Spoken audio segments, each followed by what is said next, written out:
This week we've been talking about different lessons that we learned from our grandparents or that have been handed down, whether it's if you don't have something nice to say, don't say anything at all, always looking your best. And today we're going to talk about the idea of the loudest person in the room. Right. The loudest person in the room is often the person that you don't want to listen to. Right. There's a whole literature on this. It comes from the line was used in a movie. I don't know whether that's the first time it was used. Called American Gangster, and Will Smith, I think, was the actor. I think it was Will Smith. Was it Will Smith? No, I think it was Denzel Washington. Denzel Washington. You're right. That's always.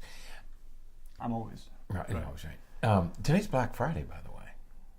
Oh, that's right. It's Friday. Yeah. The Friday after Thanksgiving. Right. Happy Thanksgiving yesterday, everybody. Right. But we're talking about these topics the week of Thanksgiving because yesterday was the day when we get together. Some families are still together celebrating this holiday, fourth Thursday of November, and so we're using this week to talk about all the things that our grandmothers, the wisdom of our grandmothers on how we should act when we're together, when we're with family.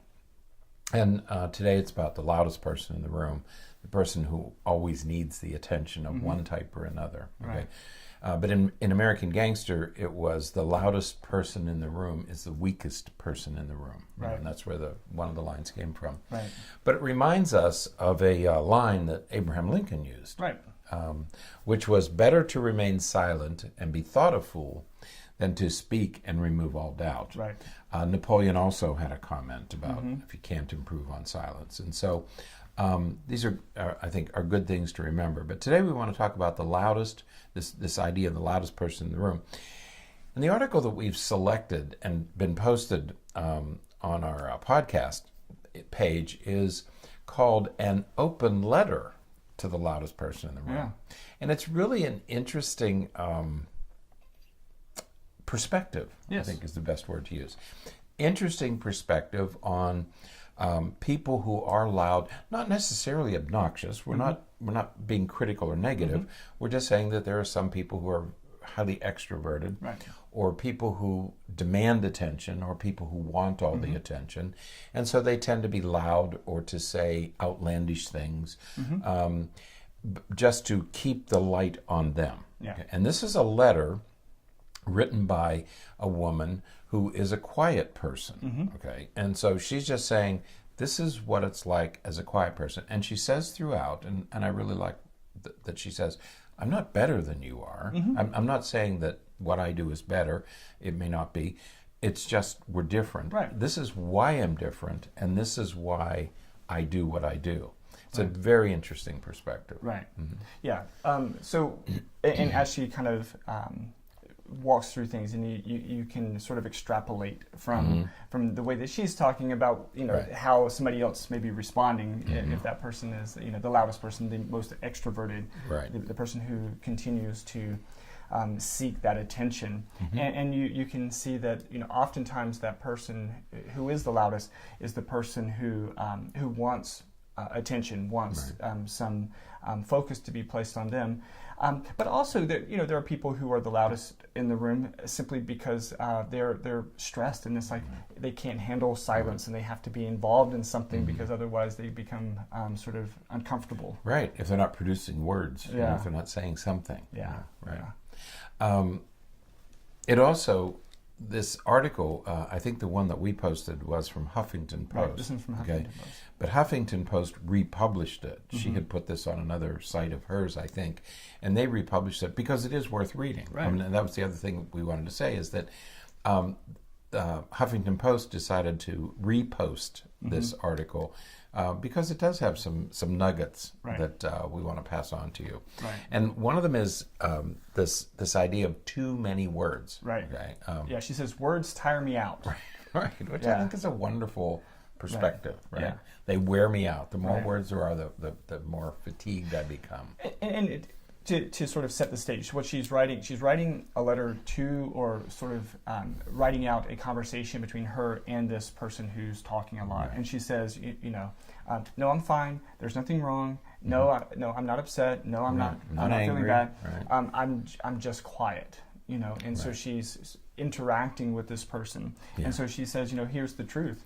Words tire me out. Right. I get tired in trying to talk so much. Right. And she says, I need a lot of quiet. And if I don't get it, I get frazzled. Right. Okay?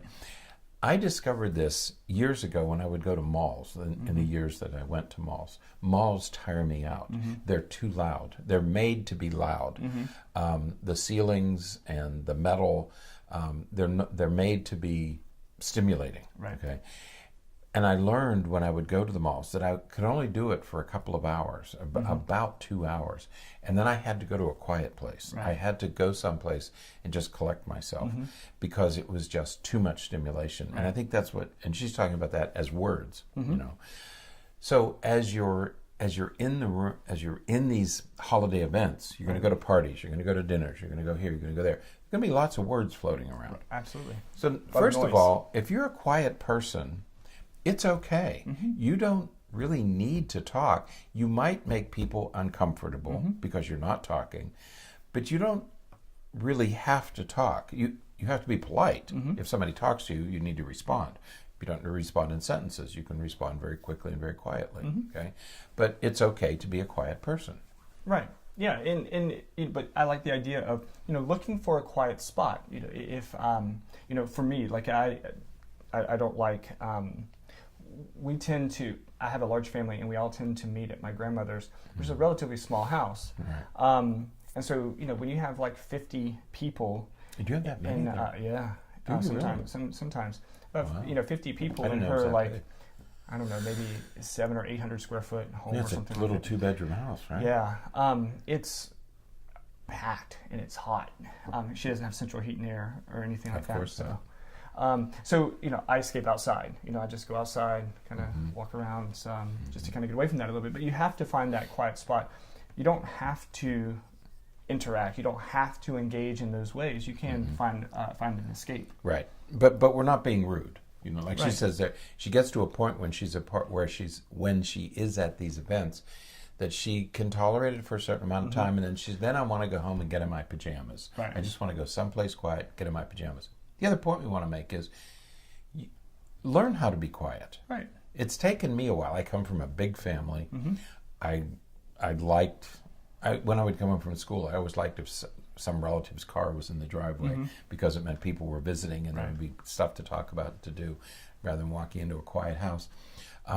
So I got used to that. So I've had to learn to appreciate, and now I do appreciate my quiet time. I love my quiet time. Yeah. So take advantage of that. When you're in these holiday events and you feel yourself becoming shutting down or becoming uneasy, Right.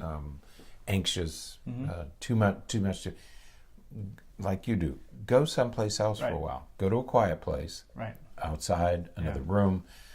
People will understand. It's okay. Just say, look, I need a few minutes to myself.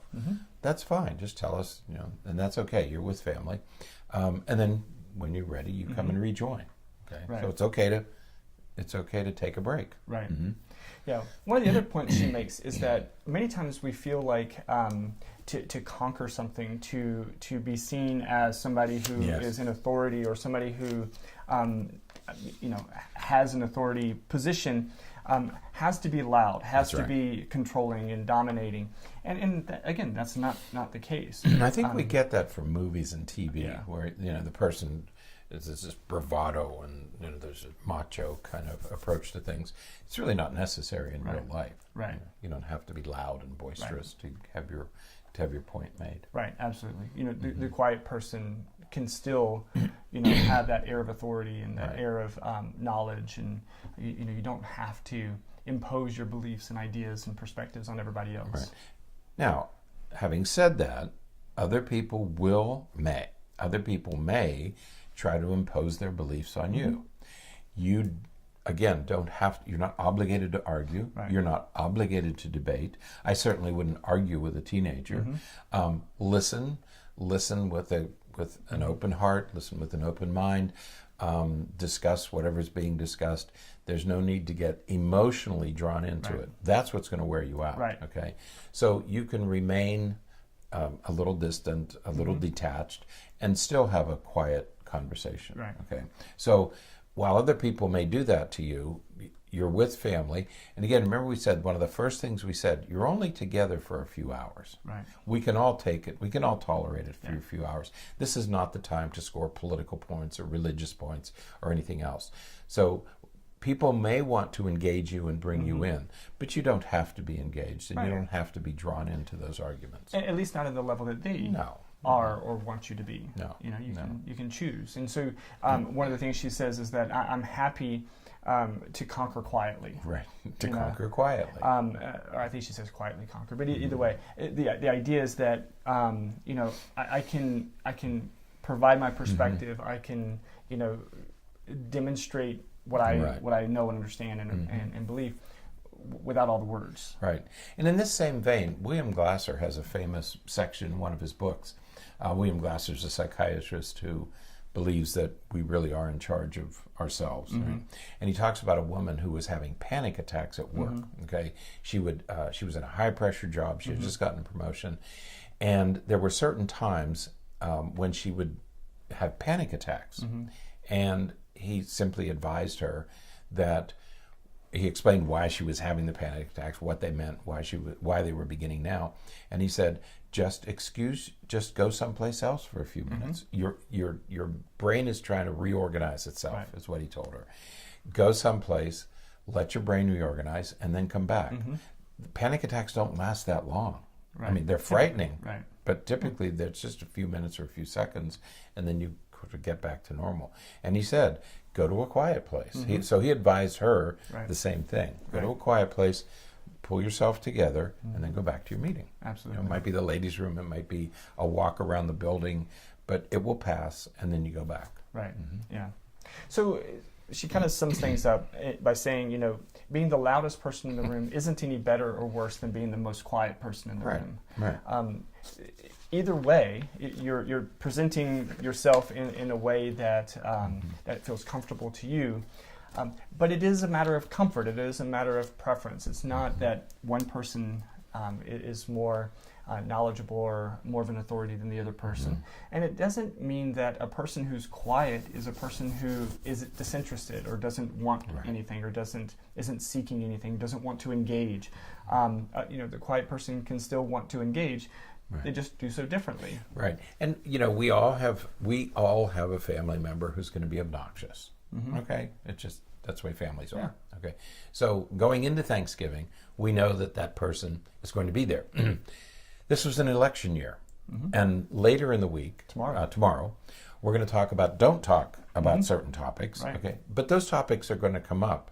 Probably came up yesterday during your Thanksgiving. And they're going to come up again during the holiday season, during the Christmas and Hanukkah holiday seasons. So we have these family members, and in this election year, there are going to be people who still have very strong opinions. In the state of Florida, there were recounts. These were very close elections. People have very strong feelings about what happened in Georgia, what happened in Florida.